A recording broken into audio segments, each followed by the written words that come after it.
The salt-stained windows of Marcel's diner hadn't been cleaned in 6 years, but Vincent Calabrese liked it that way. Grime meant privacy. Grime meant the cops drove past without looking twice. Table 3 sat in the back corner where the fluorescent lights flickered just enough to keep faces in shadow. And that's where Vincent had eaten his eggs and bacon every Sunday morning since 2011. 14 years. 14 years since he'd walked out of Harlem with $300,000 that didn't belong to him. $300,000 that belonged to Ellsworth Raymond Johnson. Bumpy Johnson, the most powerful black crime boss Harlem had ever seen. The man who controlled everything from 110th Street to 155th, who'd stood toe-to-toe with the Italian mob and won, who'd built an empire on numbers, heroin, and absolute loyalty. The name still made Vincent's coffee taste like copper. The waitress Sarah poured his coffee without asking. She never asked any more. Black, 2 sugars, same as every week. Her hands shook slightly as she filled the cup, and Vincent noticed. Sarah's hands never shook. "You all right?" Vincent asked, folding his newspaper. Sarah's eyes darted toward the kitchen, then back to Vincent. "New cook started yesterday. Strange guy. Keeps asking questions about the regulars." Vincent's spine went rigid, but his face remained calm. 14 years of looking over his shoulder had taught him to control every muscle, every reaction. "What kind of questions? Who sits where? Who comes in when? Real specific stuff." Sarah lowered her voice. He asked about table 3 twice. The coffee suddenly felt too hot in Vincent's mouth. He set the cup down carefully, his mind already calculating exits. Front door, kitchen door, bathroom window if he got desperate. But he'd done this dance 1,000 times in his head, and panic never helped. "What's his name?" Vincent kept his voice steady, almost bored. "Calls himself Marcus, big guy, talks quiet but walks. Loud, you know? Like he wants you to hear him coming." Vincent did know. He knew exactly what that meant. It meant someone who didn't need to sneak because they didn't fear anything. It meant confidence born from violence. It meant the kind of man who worked for people like Bumpy Johnson. But Bumpy had been dead since 1968. Vincent had read about it in history books, seen the documentaries, knew that the legendary Harlem kingpin had died of a heart attack at Wells Restaurant, surrounded by his people. 57 years ago. Ancient history. Except Vincent had stolen from Bumpy's organization in its final days, when the old man's empire was crumbling, when his lieutenants were scrambling to grab what they could before it all fell apart. Vincent had been a bookkeeper, a numbers man, invisible and forgettable. He'd skimmed $300,000 over 18 months, moving money so carefully that nobody noticed until he was already gone. But Bumpy's network didn't die with him. His people scattered into other organizations, other families, and some of them had long memories. "Bring me the check, Sarah. I'm not feeling hungry today." Before you dive into this gripping tale of revenge and survival, if you're fascinated by true crime stories and the hidden history of America's underworld, make sure to hit that subscribe button and ring the notification bell. These stories take weeks to research and craft, and your support keeps them coming. Now let's see what happens when Vincent's past finally catches up to him. Sarah scribbled the check with trembling fingers, and Vincent left a 20 for an $8 meal. Generous, but not suspiciously generous. He'd learned 14 years ago that memorable tips were as dangerous as memorable faces. The December morning hit him like a slap. Providence, Rhode Island wasn't Harlem, but it carried its own kind of cold. The kind that seeped into bones and reminded you that winter didn't care about your plans. Vincent's Buick sat in the same spot it always did. 3rd row back, easy exit angle. He'd learned to park like a thief even though he wasn't one anymore. Wasn't he? $300,000 said otherwise. Money he'd taken from the twilight of an empire when Bumpy's health was failing and his grip on Harlem was loosening. The old crime boss had spent decades building respect, controlling the streets, standing up to the Genovese family when nobody else dared, and Vincent had stolen from him when he was weakest. Marcus the cook bothered him enough that Vincent didn't drive home to his apartment in Federal Hill. Instead, he drove to the storage unit on the edge of town, the one rented under the name David Merchant, the one that held his emergency bag, cash, passport, gun. The gun still had 3 bullets from 2011. Vincent had fired 4 rounds at a practice range in Pennsylvania just to make sure it worked, then never touched it again. Now he checked the cylinder with practiced hands, muscle memory from another life. His phone buzzed, unknown number. Vincent stared at it for 3 rings before answering. Vincent Calabresi? The voice was smooth, educated, carrying a trace of Harlem in its vowels. Who's asking? My name is Marcus Reed. I cook at Marcel's Diner. We need to talk. Vincent's throat tightened. Wrong number. Table 3. Every Sunday. Black coffee, 2 sugars, eggs over easy, bacon crispy, white toast. You tip well, but not too well. You read the sports section first, then local news. You never use your phone inside, and you always check the exits when you enter. The gun felt heavy in Vincent's hand. What do you want? To deliver a message from someone who remembers when you were just another scared kid cooking Bumpy Johnson's books. Someone who knew you'd run eventually. Someone who's been waiting. Bumpy's been dead for over 50 years. Marcus laughed, and it wasn't a pleasant sound. Bumpy Johnson died in '68. Mr. Calabresi. But his legacy? That's immortal. His organization scattered, sure, but his people never forgot. And one of those people has been looking for you since 2018. Man named Clarence. You remember Clarence? The name hit Vincent like a freight train. Clarence Ice Morrison. Bumpy's enforcer in the final years. The one who'd survived the transition when other crime bosses fell. The one who'd somehow stayed in the game through 5 decades of gang wars and federal crackdowns. Vincent had thought Clarence was dead or retired, not still hunting old debts. I don't know what you're talking about, Vincent said, but his voice betrayed him with a slight tremor. 7 years, Marcus continued. 7 years Clarence spent following cold trails. You were good, Vincent. Change your name, change your face, change your life. But you made one mistake. You kept your pattern, same breakfast, same day, same table. Bumpy used to say patterns were death. Guess he was right. If Clarence wanted me dead, I'd be dead already. Vincent tried to sound confident, but his hand was sweating on the gun grip. Dead? No. Death is too simple for what you did. You stole from Bumpy Johnson in his final years, when the legend was trying to transition out, trying to leave something legitimate for his people. You stole hope, Vincent, and Clarence wants you to understand what that cost. Vincent's mind raced through options. Run. Again. But where? He'd built a life here. Small, quiet, but his. He had friends at the corner bar who knew him as Vince the accountant. He had a girlfriend, Linda, who thought his worst secret was a gambling problem from his 20s. What does he want? Vincent asked. Meet me at Marcel's tomorrow. Monday morning, 6 a.m. Table 3. We'll discuss terms. And if I don't show, then Clarence stops playing nice. He knows about Linda, knows about your mother in the nursing home in Cranston, knows about your brother's hardware store in Warwick. Right now, this is between you and him. Keep it that way. The line went dead. Vincent sat in his car, gun in hand, watching the storage unit's security camera blink red every 3 seconds. 14 years of peace, ending in a phone call. He could run, grab the cash, use the passport, disappear into Mexico or Canada or somewhere Clarence's reach couldn't extend. But Marcus knew about Linda, about his family. Running meant leaving them exposed.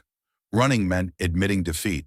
And men who ran from Bumpy Johnson's people didn't run far enough. Ever. Vincent checked the gun cylinder again. 3 bullets. Against how many of Clarence's people? He drove home, but didn't sleep. The apartment felt smaller now, like walls closing in. Every car that passed outside became a threat. Every footstep in the hallway became an assassin. This was how he'd lived from 2011 to 2013, before he'd convinced himself that enough time had passed, that he was safe. Safety had always been an illusion. At 5:30 Monday morning, Vincent parked outside Marcel's Diner. The lights were on inside, but the closed sign hung in the window.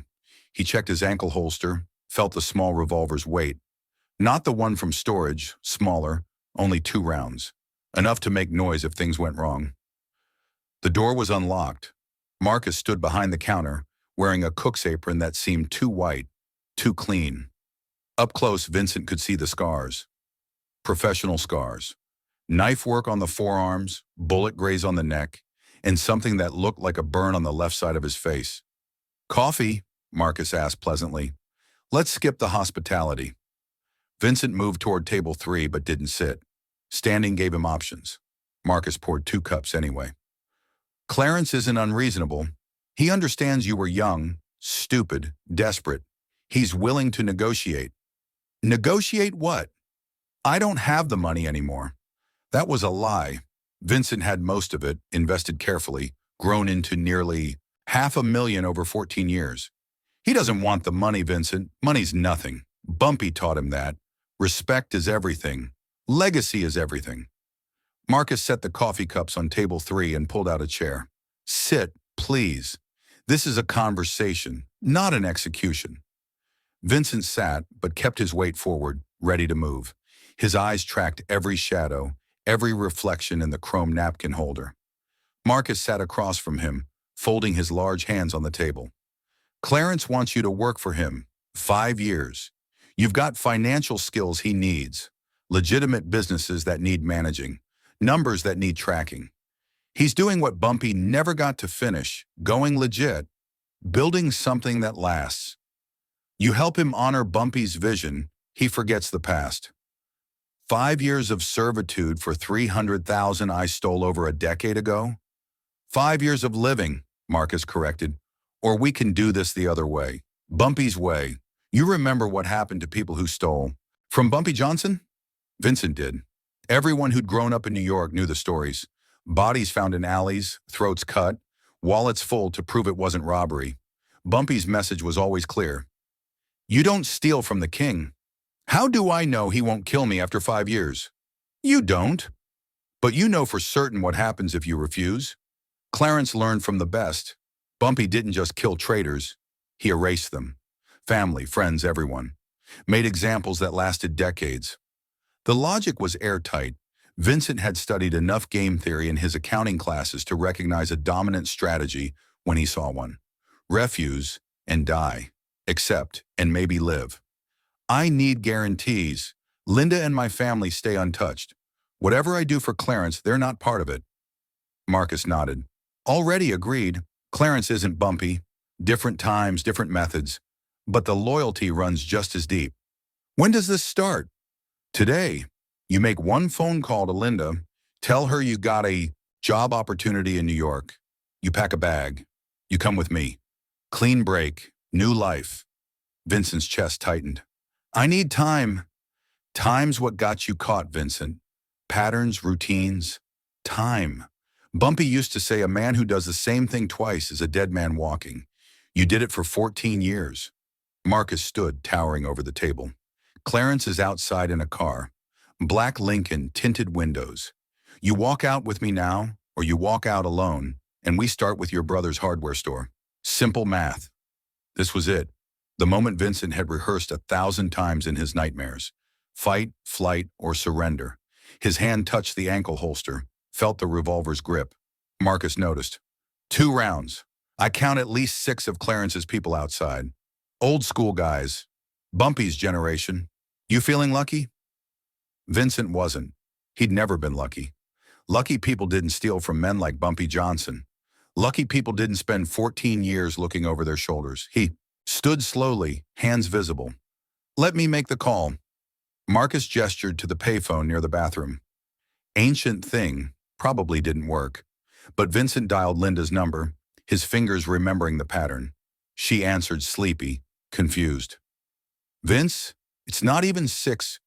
Listen carefully, I got a job offer in New York. Good money consulting work. I'm leaving today, I'll call you tonight." The words tasted like ash. "What? Vincent, what's going on?" Fear crept into her voice. She knew him well enough to hear the lie. "I love you. Remember that. I love you, and this is going to be okay." He hung up before she could respond, before his voice broke completely. Marcus was waiting by the door. "Ready?" "No, but let's go anyway." The December morning seemed darker now, or maybe that was just Vincent's perception. The black Lincoln idled at the curb, exhaust pluming in the cold air. Marcus opened the back door. Clarence Morrison sat in the shadows and Vincent recognized him. Immediately, despite the decades. Older now, probably mid-80s, with silver hair and hands that still looked strong enough to snap bones. He wore a three-piece suit, the kind Bumpy used to wear in the old photos. Old-school elegance. "Mr. Calabresi, please sit."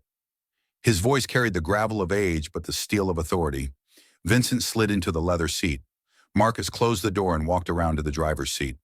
The car pulled away smoothly, and Vincent watched Marcel's diner disappear behind them.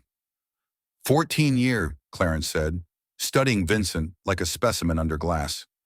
14 years you lived free while Bumpy's legacy crumbled. Do you know what $300,000 meant in 2011? I know what it meant to me. A way out. Clarence's laugh was bitter. A way out. You stole from the foundation fund, Vincent. The money Bumpy set aside to take care of his people's families, to fund the transition to legitimate business, to build something that would outlast the streets. You stole his dream. The words hit Vincent like physical blows. He'd told himself for years that he'd stolen from a dead man's empire, that the money was dirty anyway, that the organization would survive without it. He'd never asked what the money was for. I didn't know, Vincent whispered. Ignorance isn't innocence. Bumpy taught me that in '62 when I tried to steal a numbers bag. He broke my hand with a pool cue, then spent 3 hours teaching me about loyalty, about legacy, about what it means to be part of something bigger than yourself. Clarence pulled out a folder, opened it. But revenge isn't profitable. Bumpy taught me that too. So here's your new reality. He handed Vincent a document. Employment contract, 5 years. Financial consultant for Morrison Holdings, LLC. You work for me. Financial oversight for my real estate holdings, my clubs, my legitimate investments. You're smart with numbers, always were. I need that skill to finish what? Bumpy started. He wanted to go legit in the '70s, wanted to build something clean for the next generation. The streets wouldn't let him. But times change. I'm finishing his work. And after 5 years, we're even. You walk away, I never contact you again. Your family stays safe. Linda stays safe. You get a new start with a clean conscience. Clarence leaned forward and Vincent could smell old cigars and expensive cologne. But if you run, if you steal from me, if you even think about betraying this agreement, I'll do what Bumpy would have done. I'll erase you from history. Your name, your family, your memory. Nothing left but a cautionary tale in some old man's war story. Vincent nodded. Where are we going? Harlem. Where else? You stole from Bumpy Johnson's kingdom. Now you'll help build his monument. The drive to New York took 4 hours. Vincent dozed fitfully, dreams filled with razor blades and blood, with old black and white photos of Bumpy Johnson staring accusingly. When he woke, they were crossing the George Washington Bridge, the city rising before them like a concrete forest he'd sworn never to enter again. Clarence's operation was a strange hybrid of old and new. The offices were in a renovated brownstone in Harlem, just blocks from where Bumpy used to run his empire. But inside, it was all computers, filing cabinets, legal documents. Clarence owned apartment buildings, restaurants, a jazz club called Bumpy's Legacy, a construction company that hired ex-cons.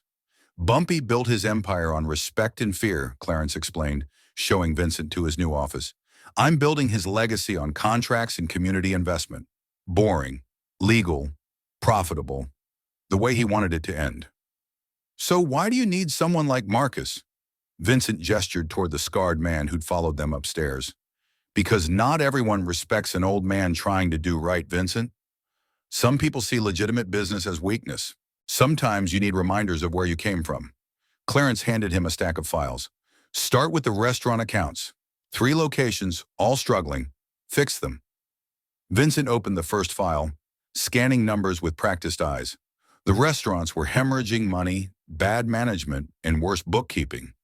Easy fixes if someone cared enough to do the work. I can fix this, Vincent said, surprising himself with the certainty in his voice. I know. That's why you're here instead of in the ground. Clarence moved toward the door, then paused. Vincent? Bumpy used to say the measure of a man isn't his mistakes, it's what he does after. You stole from him, now you build for him. Maybe that balances the scales. Maybe it doesn't, but it's a better ending than most thieves get. The door closed, leaving Vincent alone with his files and his thoughts. The first week was hell. Vincent worked 16-hour days, untangling accounting messes, firing corrupt managers, implementing new systems. The restaurants were just the beginning. Clarence owned 18 properties across Harlem, and every one of them had financial problems that Vincent needed to solve. But something strange happened. Vincent started to care. Not about the money, not about his own survival, but about the work itself. These weren't just businesses. They were Bumpy Johnson's vision made real. Affordable housing for families who'd been in Harlem for generations. Restaurants that hired kids from the neighborhood. A jazz club that showcased local talent instead of imported acts. This was the empire Bumpy had wanted to build before the streets dragged him down. And Vincent was helping create it. Marcus became an unexpected ally. The scarred enforcer had a degree in business administration, ran the construction company with military precision. He'd been one of Bumpy's last recruits in '67, a teenager who joined the organization weeks before the boss died. 58 years later, he was still loyal to the memory. Bumpy saved my life, Marcus told Vincent one night, sharing bourbon in the office after everyone else had left. I was 15, running with the wrong crowd, heading toward an early grave. Bumpy pulled me aside one day, said I had potential, made me his driver, taught me the business, paid for night school. When he died, I could have gone anywhere, but Clarence kept the faith, kept teaching Bumpy's lessons. Now here we are, two old men trying to build heaven in Harlem. You're not that old, Vincent said, and Marcus laughed. Old enough to remember when Bumpy walked these streets like a king. Old enough to know what we lost when he died. Marcus refilled their glasses. You're doing good work, Vincent. Better than I expected. Maybe you'll earn that second chance after all. Vincent wanted to believe that, but guilt had hooks that dug deep. 3 months in, Vincent discovered something that changed everything. Hidden in the old files, buried under decades of paperwork, he found records of Bumpy's final year. Medical bills, experimental treatments, desperate attempts to extend his life, and payments to a private investigator, dated 1968, investigating internal theft. Bumpy had known someone was stealing. He'd been looking for the leak when he died. Vincent's hands shook as he read the reports. The PI had narrowed it down to 3 suspects, all bookkeepers. Vincent's name wasn't on the list because Vincent hadn't started stealing until 2009, 41 years after Bumpy's death. But the pattern was identical. Small amounts, moved carefully, hidden in legitimate expenses. Someone had stolen from Bumpy Johnson in his final year, and Vincent had unknowingly replicated their method 4 decades later. He brought the files to Clarence that night.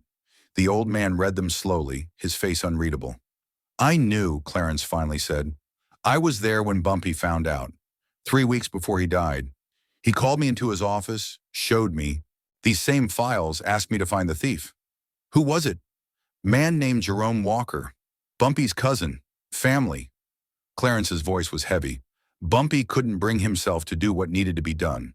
Family meant everything to him, so he let it go. Died without settling that debt. It ate him up inside those last weeks. Vincent felt sick. The money I stole came from the same foundation fund, didn't it? The one Jerome started stealing from. Yeah. 43 years later, history repeating. That's when I knew I had to find you, not for revenge, for closure. Bumpy died thinking his own blood betrayed him, thinking family loyalty was dead. If I let you get away with it too, what was the point of any of this? What happened to Jerome? Heart attack in '71. Died rich and guilty. Never paid back a dime. Clarence closed the file. You're different, Vincent. You're here doing the work, building what he couldn't. That matters. The revelation changed Vincent's perspective. Completely. He wasn't just working off a debt anymore. He was finishing something Bumpy had started, correcting a historical wrong. The months turned into a year.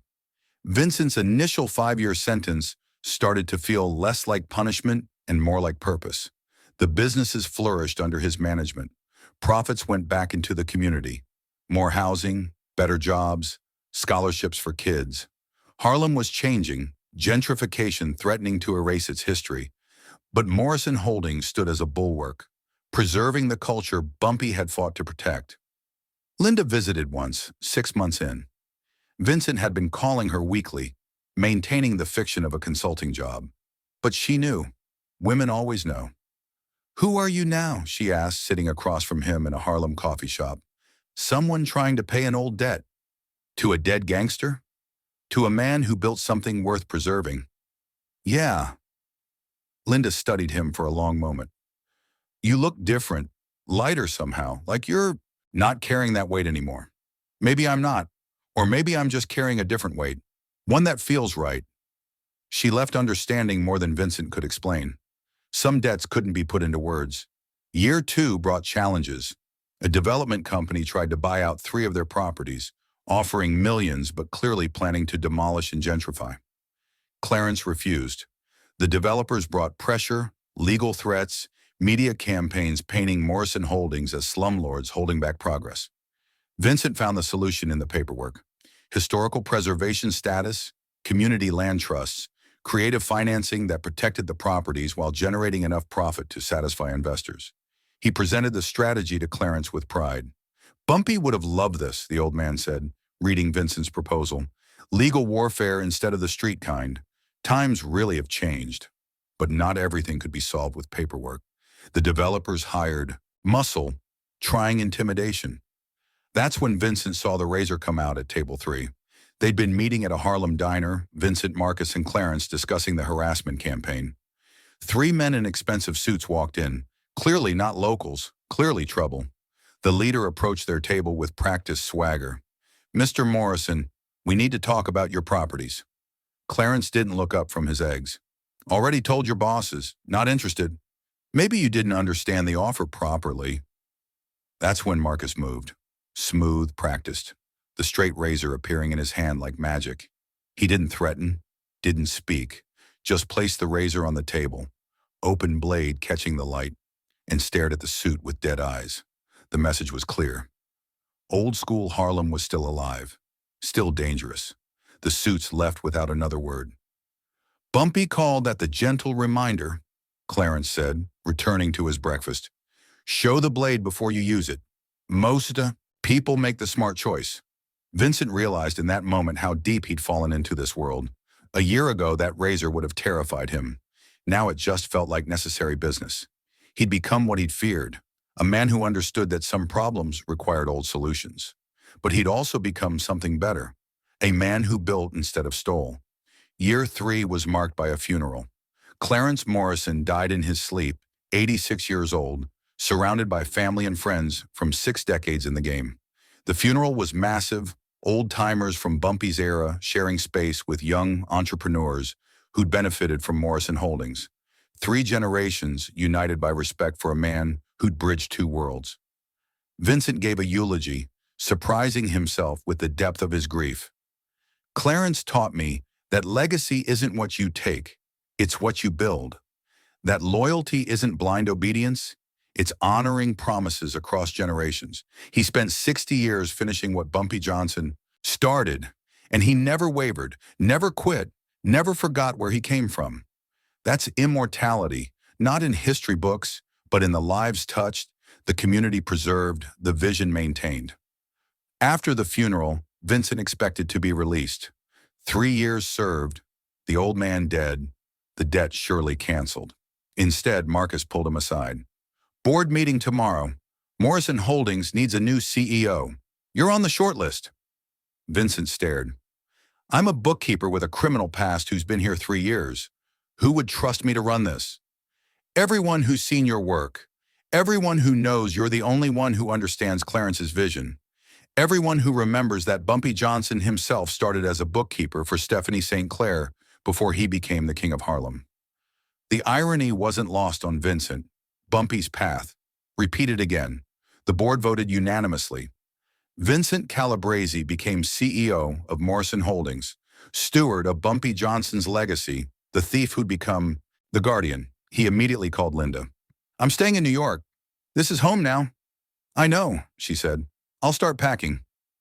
Years 4 and 5 flew past. Vincent expanded the company, adding youth programs, business incubators, a museum dedicated to Harlem's history with an entire floor about Bumpy Johnson's life. both the criminal and the visionary sides. He hired Jerome Walker's grandson, completing the circle that Bumpy had never closed. Marcus became his right hand, the enforcer turned CFO, muscle transformed into mathematics. They built together, two men from different worlds united by a dead man's dream. On the 5-year anniversary of that morning at Marcel's Diner, Vincent sat alone in the Morrison Holdings boardroom, looking at photos on the wall. Bumpy Johnson stared back from a 1960s photograph, sharp suit, sharper eyes, the weight of a kingdom on his shoulders. "I stole from you," Vincent said to the photo, "$300,000 that your people needed. I ran like a coward and lived like a ghost. Then your legacy caught me and gave me a choice, punishment or purpose. I chose both. I served my time and found my calling. Is that enough? Does that balance the scales?" The photo didn't answer, but Vincent felt something shift. The weight he'd carried for 19 years, the guilt that had poisoned every moment of freedom, finally lifted. He wasn't forgiven. Forgiveness required the person you'd wronged. But he'd honored the dead in the only way that mattered. He'd built something lasting. He'd protected a community.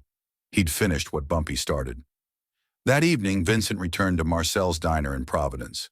Sarah still worked there, older now, but she remembered him. "Vince? That really you? Haven't seen you in 5 years." "Been busy. Mind if I sit at table 3? "It's your table. Always has been." Vincent ordered eggs and bacon, black coffee with 2 sugars. The same meal that had ended his old life and started his new one.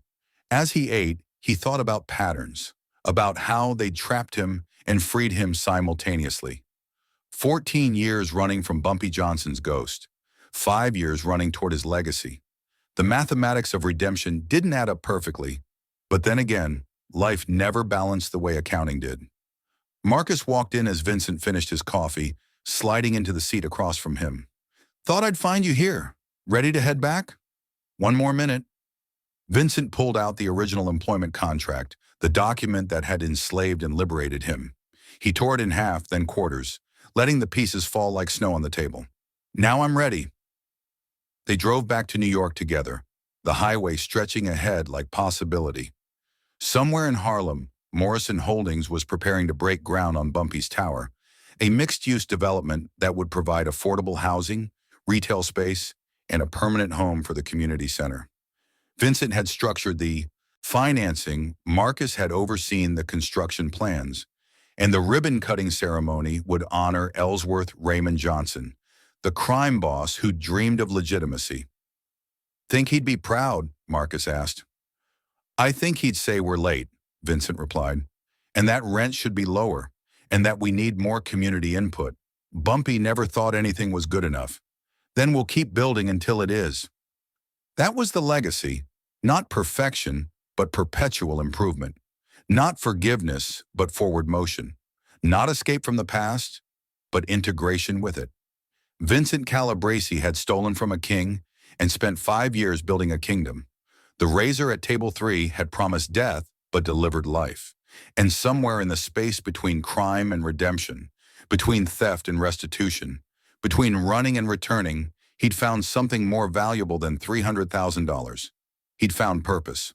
Bumpy Johnson's empire had died in 1968. His legacy lived on in every building Morrison Holdings preserved, every job created, every kid given a chance. And Vincent, the thief who'd become the guardian, would spend the rest of his life making sure it endured. The betrayer had escaped for 14 years. Then the razor came out at table 3. And instead of ending his story, it transformed it. Sometimes justice looks like punishment. Sometimes it looks like opportunity. And sometimes, if you're very lucky, it looks like both.